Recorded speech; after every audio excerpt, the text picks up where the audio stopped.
"Get out of my house, Dad, tonight." I stood in the doorway of the kitchen I had built with my own hands 31 years ago, holding a mug of coffee that had gone cold while my daughter spoke those words to me. She didn't look away. She didn't flinch. She just stood there with her arms crossed and her husband behind her like a shadow, and she waited for me to move. My name is Walter Greer. I am 67 years old. I spent 4 decades as an electrician in Clover Falls, Ohio, a town small enough that people knew your name at the hardware store and waved from their driveways. I built this house on Birch Creek Road from the foundation up. I poured the concrete with my brother-in-law in the summer of 1993. I ran every wire in these walls myself. When my wife, Dorothy, was alive, she used to say that the house smelled like sawdust and love, and I always told her that was the best combination a man could hope for. Dorothy passed 4 years ago. Ovarian cancer, diagnosed in October, gone by the following March. When she died, she took a quietness with her that I have never been able to replace. My daughter Claire was devastated. We both were. And for a while, we leaned on each other the way people do when grief is the only thing holding them upright. Then Claire met Derek Howell. Derek was a real estate agent. Smooth voice, good shoes, the kind of smile that made you feel like he was always about to sell you something. Claire brought him home for Thanksgiving 2 years after Dorothy died, and I tried to like him. I genuinely did. But there was something in his eyes when he walked through my house that I didn't recognize right away. It took me too long to name it. He was appraising it. They married 11 months later. I paid for the wedding because Claire asked, and I loved her, and that is what fathers do. They moved into an apartment in Columbus for a year. Then Claire called me one Sunday afternoon and said that the apartment was too expensive, and that she and Derek wanted to save money, and that it would mean so much to her if they could move in with me for a while, just until they got back on their feet. I said yes. Of course I said yes. She was my daughter. They moved in on a Saturday in April. By the following Wednesday, Derek had rearranged the living room furniture. By the end of the first month, he had taken over the garage as a home office. By month 3, Claire had started referring to the house as our place in conversations with her friends. When she didn't know, I could hear her. I told myself I was being sensitive. I told myself I was lonely and reading too much into ordinary things. Dorothy had always been better at these situations than I was. She would have known what to say, how to set a boundary without starting a war. I just kept quiet and kept to my workshop in the backyard and told myself it would be fine. It was not fine. The conversation that ended everything happened on a Tuesday evening in November. I had come in from the workshop to find Derek sitting at my kitchen table with a man I didn't recognize, mid-40s, sport coat, briefcase open in front of him. Claire was standing by the counter like she had been expecting me. Derek looked up and said, "Walter, sit down. We need to talk about the house."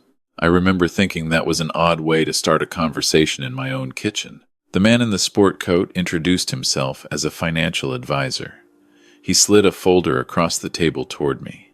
Inside were documents I didn't fully understand at first glance, something about a home equity line of credit, refinancing terms, a signature line at the bottom with my name already typed beneath it. Derek said they had found a property, an investment opportunity, a small apartment building 2 towns over that would generate income for all of us. All they needed was to borrow against the equity in my house to make the down payment. Just a loan, just paperwork. Just a signature. I pushed the folder back across the table and said I needed time to think about it. Derek's expression changed in a way that was very small and very cold. Claire said, "Dad, we've already looked into this. It's a good deal." I said I understood, and I still needed time to think about it. That was when Derek told me to get out. Not in those exact words. He was too careful for that. What he said was that maybe it would be better for everyone if I found somewhere else to stay while they handled the property acquisition, because my hesitation was creating tension, and tension was bad for Claire's health. He said it the way a lawyer might say it, calm, reasonable, like he was doing me a favor by suggesting it. I looked at my daughter and I waited for her to tell him to stop talking. She didn't. She looked at the table, and something in me, not anger, not exactly, but something older and quieter than anger, went very still. I want to be honest about what happened next, because I know it seems like the wrong choice. I know that any reasonable person would say I should have called a lawyer that minute, or called the police, or picked up that folder and thrown it across the room. And maybe that is what I should have done. But I had just lost my wife 4 years before. And the woman standing in my kitchen not looking at me was my daughter, the person I had driven to swim practice for 11 years, the person I had slow danced with at her mother's funeral because she couldn't stop shaking. And I was 67 years old and tired in a way that is hard to explain to someone who has not carried grief for a long time. So I went upstairs and I packed a bag. Not because I thought it was legal, not because I thought Derek had any right, but because I could see that something was already broken, and I needed to understand how broken it was before I decided what to do about it. I called my brother-in-law, Roy, from the driveway. He said to come straight to his place, and not to sign a single piece of paper before he got me in front of his attorney. Roy was always the steady one. Dorothy used to say he had motor oil for blood, nothing rattled him. I stayed in Roy's guest room and I didn't sleep. The next morning, I went to my bank, First Federal on Maple Avenue, where Dorothy and I had banked for 22 years. I went because I needed to know exactly where I stood financially before I spoke to any attorney. I needed to know what was in my accounts, what my house was worth on paper, and whether Derek had already started any processes I didn't know about. I sat down with a woman named Patricia, one of the senior account managers. She pulled up my account, and she was professional and pleasant, and then she went quiet. She excused herself without explanation. She came back with her branch manager, a man named Gerald Sims, who shook my hand and asked me to step into his office. I remember thinking I must have overdrawn something, which made no sense since I barely spent money. Gerald closed the office door and sat down and said, "Mr. Greer, I want to ask you about a secondary account attached to your Social Security number.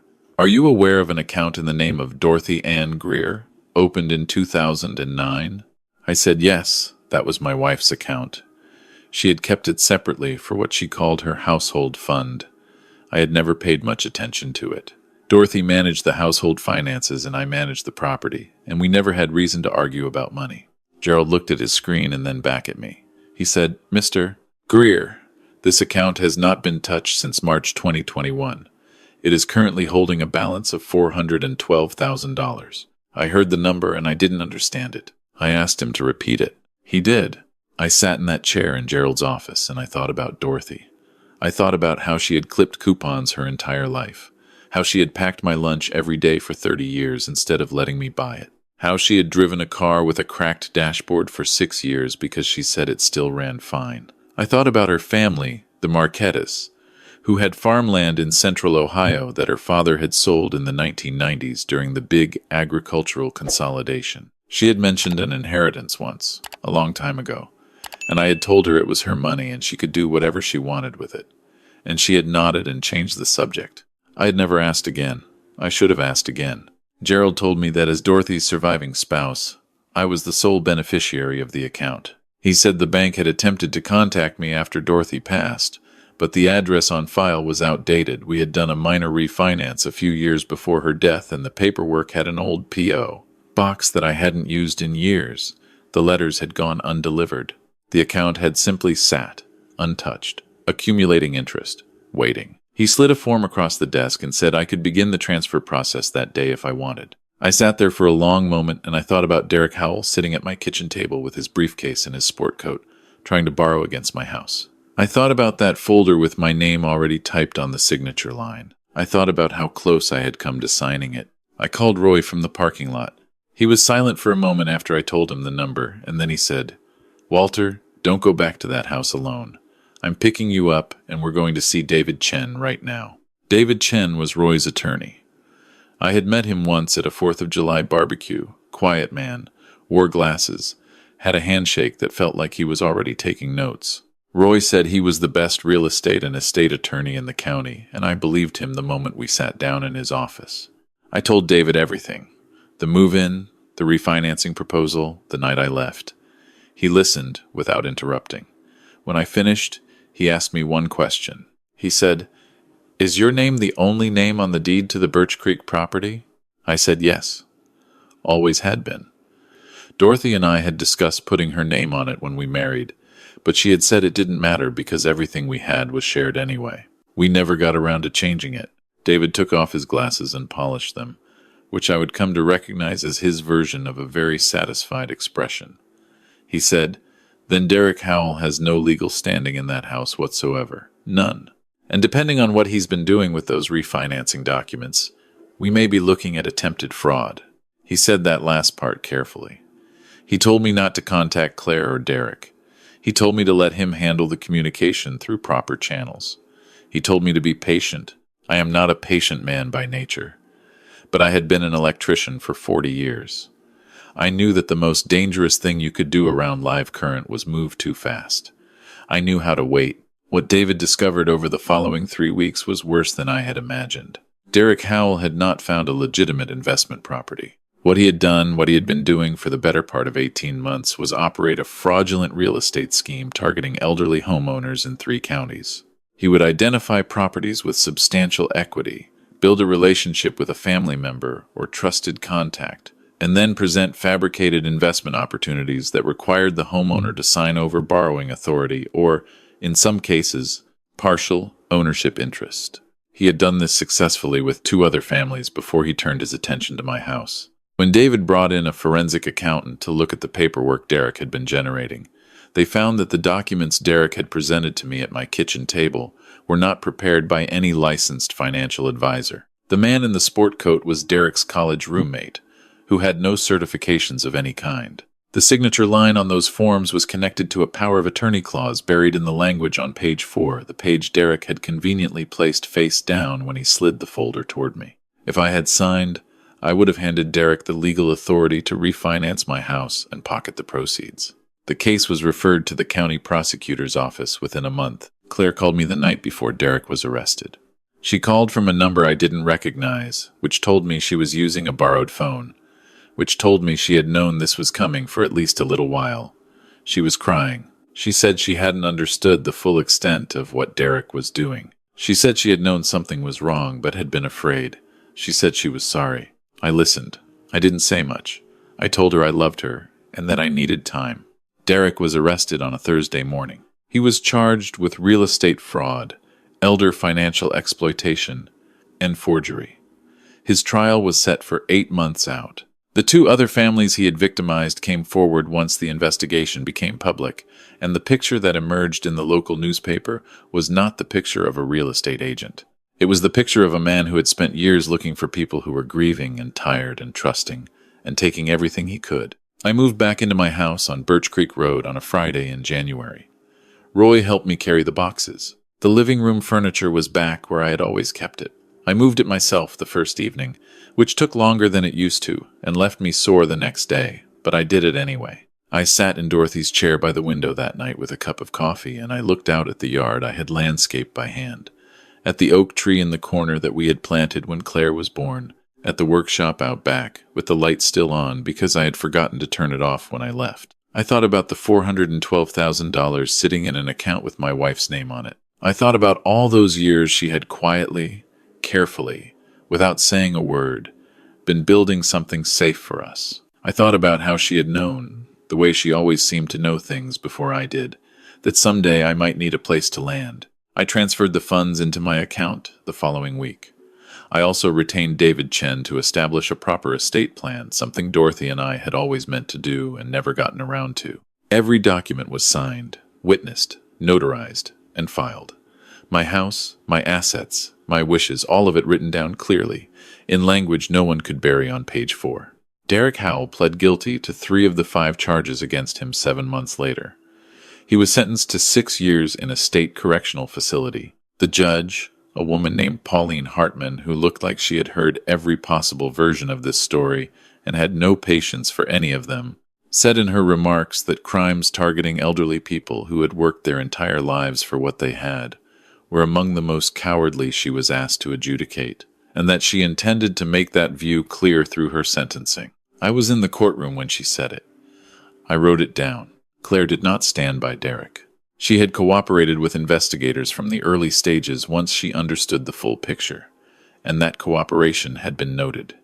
She was not charged. She moved back to Columbus and into a small apartment and got a job with a nonprofit that worked with housing insecurity, which I always thought had a particular weight to it. Given everything, we are finding our way back to each other slowly. It is not the same as before. It may never be exactly the same, But she called me on my birthday in March, and we talked for 40 minutes, and she told me about a garden she was trying to grow on her apartment balcony, and I told her about the repairs I was making to the workshop roof.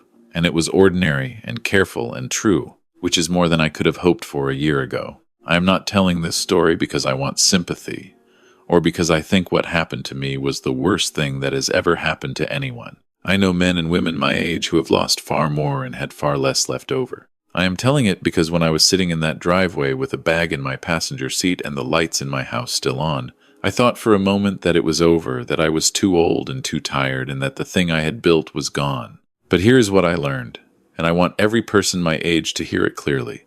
The house was always mine. The money was always mine. The love Dorothy put into that account for 22 years was always going to find me. What Derek was counting on, what people like Derek are always counting on, is that you will be too shocked or too sad or too loyal to stand up in time. The standing up does not have to be loud. It does not have to be fast. It just has to happen. I went back to the workshop the week after I moved home. I was rebuilding a rocking chair I had started for Dorothy years ago and never finished. It was just sitting there, half assembled, covered in a drop cloth. I pulled the cloth off and I looked at it for a while, and then I picked up my tools and I got back to work. My hands still move the way they always have, steady, careful, one joint at a time. If you have someone in your life, a parent, a neighbor, a friend who is getting older and living alone, please check in on them. Please make sure someone they trust knows what they own and what is in their name and what their wishes are. Not because bad people are everywhere, but because the ones who are out there are very good at being patient. And to anyone watching who is going through something like what I went through, or something even harder, you are not alone. Whatever has been taken from you or promised to you or held over your head, there are people who can help. And the first step is just making one phone call to someone you trust. For me, that call was to Roy at midnight from a driveway in November, and it changed everything. Don't wait as long as I did to make yours.